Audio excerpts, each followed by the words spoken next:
যুবক তুমি কেন কবুল পড়ে বিয়ে পড়ো, আমার তো বুঝে আসে না। বাবা আপনি কেন আপনার ছেলেকে কবুল পড়িয়ে বিয়ে দিচ্ছেন, আমার বুঝে আসে না। ভাই আপনি কেন আপনার মেয়েকে কবুল পড়িয়ে বিয়ে দিচ্ছেন, আমার বুঝে আসে না। আপনার মেয়ে হলুদ কাপড় পরে, মাথার মধ্যে খোপা দেয়, 3 জন এসে দুধ খাওয়ায়, 4 জনে কোলে নিয়ে নেয়, 6 জনে গান বাজায়, 10 জন এসে হলুদ মাখে, শুধু বুঝি মৌলবি দিয়ে কবুল পড়ালে বুঝি মুসলিমের বিয়ে হয়। শুনুন, আপনার নবী মুহাম্মদুর রাসূলুল্লাহ সাল্লাল্লাহু আলাইহি ওয়াসাল্লাম কবুলের পদ্ধতি দিয়ে গেছেন, তাই কবুল পড়ায় মুসলমানের বিয়ে মনে করেন না। কিন্তু বাকি যেগুলো করেন এগুলো কার পদ্ধতি?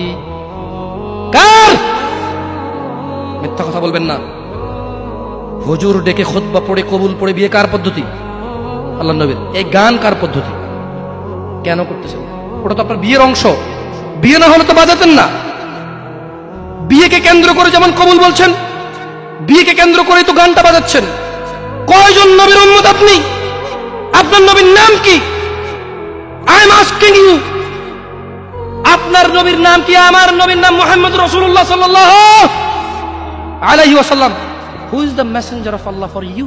আপনার জন্য আল্লাহর নবী কে? কোন নবীর সুন্নাত পালন করলেন গান বাজিয়ে? আপনার জন্য আমার বিল্ডিংটা ভেঙে পড়বে, বলে রাখি ছাড়বো না। আল্লাহ তুমি আমার ভাইদেরকে হিদায়াত দাও ইয়া আল্লাহ, ছাড়বো না। এই যে ভূমিকম্প হলো আপনার গান বাজনা বাজানোর কারণে। মুহাম্মদ সাল্লাল্লাহু আলাইহি ওয়াসাল্লাম কি মিথ্যা কথা বলে?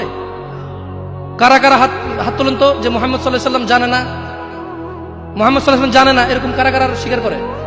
আল্লাহ নবী বলেছে যখন বাদ্যযন্ত্র বেড়ে যাবে, গায়িকারা সম্মুখে এসে নাচবে, তুমি অপেক্ষা করো, পাহাড়গুলো কেঁপে উঠবে, পৃথিবীটা নড়ে উঠবে। জালজালা ইযা জুলজিলাতিল আরদু জিলজালাহা, যখন পৃথিবী প্রবল কম্পনে প্রকম্পিত হবে। ওয়া খরাজাতিল আরদু আসকালাহা, যখন এই মাটি তার ভিতরে যা আছে একদম লাথি মেরে বের করে দেবে, লাশ হোক আর যাই হোক, মাটি বলবে যে বের হও, বের হও আমার থেকে, বের হও, আমি তোর আর কাউকে রাখবো না। وقال الانسان, মানুষ বলবে মালাহা মালাহা, পৃথিবীটা কি হলো, এই মাটির কি হলো? কেন সে কবরগুলো লাশগুলো বের করে দিচ্ছে? কেন সে স্বর্ণ মতি হীরা মানিক্য বের করে দিচ্ছে? মালাহা, এর কি হলো? কেন পাহাড় নড়ে উঠছে? কেন পাহাড় ভেঙে চূর্ণ বিচূর্ণ হয়ে যাচ্ছে? মানুষ বলবে মালাহা, পৃথিবীর কি হলো? বিআন্না রাব্বাকা আওহালাহা, পৃথিবী এটা করবে। বিআন্না রাব্বাক, কারণ তোমার প্রতিপালক আওহালাহা, পৃথিবীকে আদেশ করেছে।